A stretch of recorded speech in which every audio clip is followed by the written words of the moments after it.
સુરતની ડુમસની 2000 કરોડની સરકારી જમીન કલેક્ટર દ્વારા પોતાની બદલીના એક દિવસ પહેલા ખાનગી બિલ્ડરોને વેચી મર્યાના આક્ષેપો વિપક્ષ દ્વારા કરાયા। સુરતના ડુમસ વિસ્તારની 2000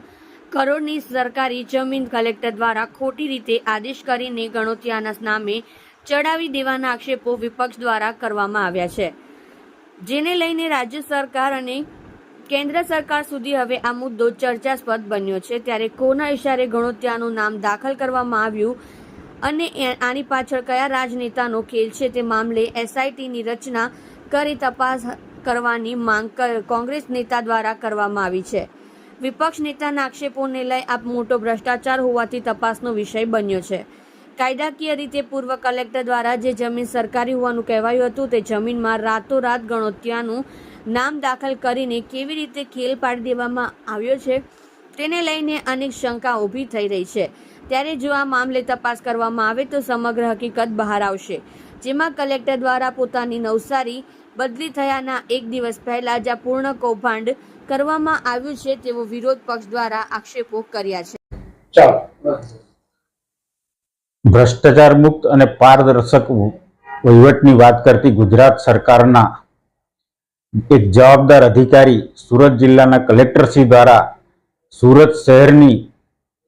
કરોડોની કિંમતની લગભગ 2,70,000 ચોરસ મીટર જેટલી જમીન, જેની અંદાજિત કિંમત આશરે 2,000 કરોડ રૂપિયા થવા જાય છે, એવી સરકારી જમીન ખાનગી વ્યક્તિને પધરાવી દેવાનો હુકમ કલેક્ટરશ્રી દ્વારા જે કરવામાં આવ્યો છે એ હુકમ ગેરબંધારણીય અને ગેરકાયદેસર છે અને 2015ના તત્કાલીન કલેક્ટરશ્રીએ પણ આ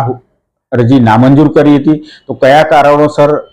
ચાલુ ચૂંટણી દરમિયાન 2024માં આ હુકમ કરવામાં આવ્યો, એની પાછળ કયા રાજકીય માથાઓ કે ભૂમાફિયાઓની સંડોવણી છે એની અમે તપાસ આજે માગી રહ્યા છે। કારણ કે કલેક્ટરશ્રીની જવાબદારી હોય છે કે સરકારશ્રીની કોઈ પણ મિલકત હોય એની જાળવણી કરવાની જવાબદારી કલેક્ટરશ્રીની હોય, ત્યારે કલેક્ટરશ્રી દ્વારા જ આટલી કિંમતી જમીનની લાહણી ખાનગી વ્યક્તિને જ્યારે કરવામાં આવતી હોય તો એમાં ખૂબ મોટા પાયે ભ્રષ્ટાચાર થયા હોવાની અમને આશંકા છે અને લોકમુખી અને લોકો દ્વારા પણ અમને આ બાબતમાં ઘણી બધી રજૂઆતો આવી કે આના કોઈ સામે કોઈએ બોલવું જોઈએ, એની તપાસ થવી જોઈએ। એના ભાગરૂપે આજે અમે એક ફરિયાદ રૂપે માનનીય મુખ્યમંત્રી શ્રી, ગુજરાત તકેદારી આયોગ શ્રી, મહેસૂલ વિભાગના સચિવશ્રી અને સામાન્ય વહીવટ વિભાગને પણ અમે આ તપાસ અમારી ફરિયાદ કરી રહ્યા છે અને તપાસની માગણી કરી રહ્યા છે અને કલેક્ટરશ્રી જેણે મેં હુકમ કર્યો છે એની સામે તાત્કાલિક કડક પગલાં લેવામાં આવે અને જે પણ કંઈ કાર્યવાહી થાય અને જે પણ લોકોની સંડોવણી હોય એ પણ પ્રજા સમક્ષ આવે એવી અમારા તરફથી આજે માગણી છે। નામ કઈ રીતે ચડ્યું, કઈ પ્રક્રિયાથી કામ થયું? આમાં સામાન્ય રીતે જે કોઈ જમીન ખેડતા હોય, વર્ષોથી ખેડતા હોય, એની પાસે એના આધાર પુરાવો હોય, એને જમીન મહેસૂલ ભર્યું એનો પુરાવો હોય, એ લોકો વીજળી વપરાશ કરતા હોય તો એનો પુરાવો હોય, એ લોકો સિંચાઈનું પાણી વાપરતા હોય તો પાણીની નકલ હોય એ લોકો પાસે, એવા આધાર પુરાવાના આધારે ગણોતિયાનું નામ નકલમાં ચડતું હોય છે। પણ આ નકલમાં ક્યારે ચડી શકે કે જ્યારે જમીન ખાનગી માલિકીની હોય ત્યારે। આ કેસમાં તો સરકારી જમીનમાં ગણોતિયાનું નામ ને એવા કોઈ પ્રકરણમાં કોઈ જગ્યાએ ગણોતિયાનો કોઈ ઉલ્લેખ જ નથી,